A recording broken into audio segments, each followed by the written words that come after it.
一个小岛还没足球场呢，居住环境脏的连印度的自愧不如。小岛不仅有医院、警局等各种生活设施，甚至还有妓院，而且还不止一个。岛上更是住了1000多人。离谱的是，其实附近还有2个更大的岛屿，结果他们不要，非得抢着这个小破岛住。甚至还有国家为了这个小岛而大打出手。不是，这小岛是有矿吗？为啥都想要这个岛？今天球哥就带大家来了解了解。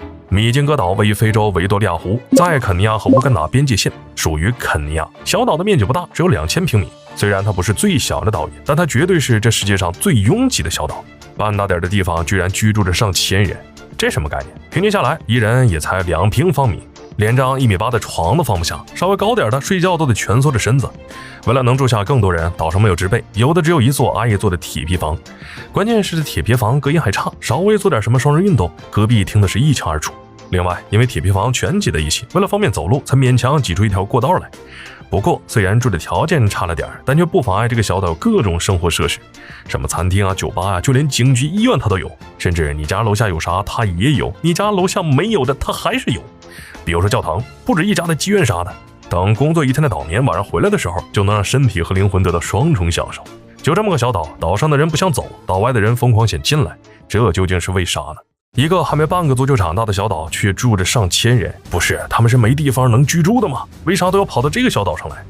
事实上，在小岛的不远处就有2个面积还算大，也适合居住的岛屿，而且离米金哥岛也很近，都不用坐船，稍微游个几米就能到的程度。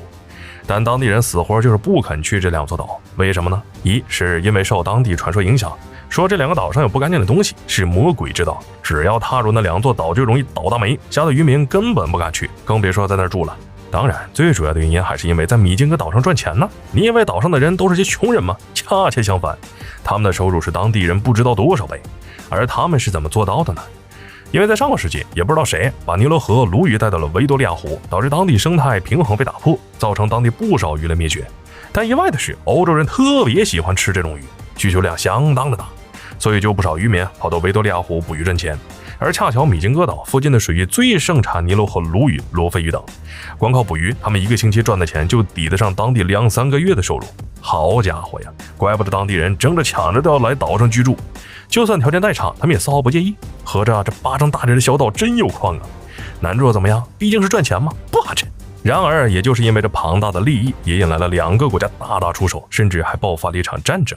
一座小岛不仅被渔民抢，就连国家都对它垂涎欲滴。不过也正常，毕竟能赚到大钱，谁不想在这里收到一笔满意的税收呢？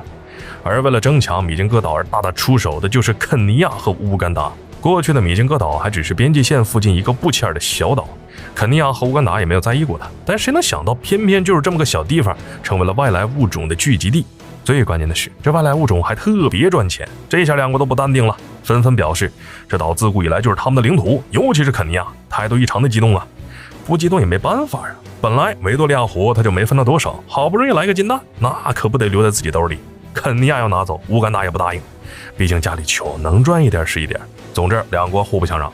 今天你来2个渔民在这定居，明天我就在岛上建个房子，后天你在岛上插旗，大后天我就派警察来巡逻。最后矛盾的是越闹越大，以至于在08年2国还爆发了一场战争，因为参与者就几十个人，充其量就是聚众斗殴，所以也被称为非洲最小战争。再过了1年，乌干达表示岛屿可以是你的，但岛周围的水域就是我的领域，所以凡是在岛上捕鱼的人就必须给2边交税。虽然要多出一份钱，但对渔民来说呢，绝对不亏，因为时不时就有海盗来这里打劫，劫财就算了，关键是小命容易丢啊。而肯尼亚和乌干达也不是光吃饭不干活，他们都派遣了人员在岛上驻扎，而2国的恩怨直到2016年才达成了和解。好了，本期视频到这儿就结束了，麻烦各位看官用你发财的小手来一个点赞关注呗，咱们下期再见。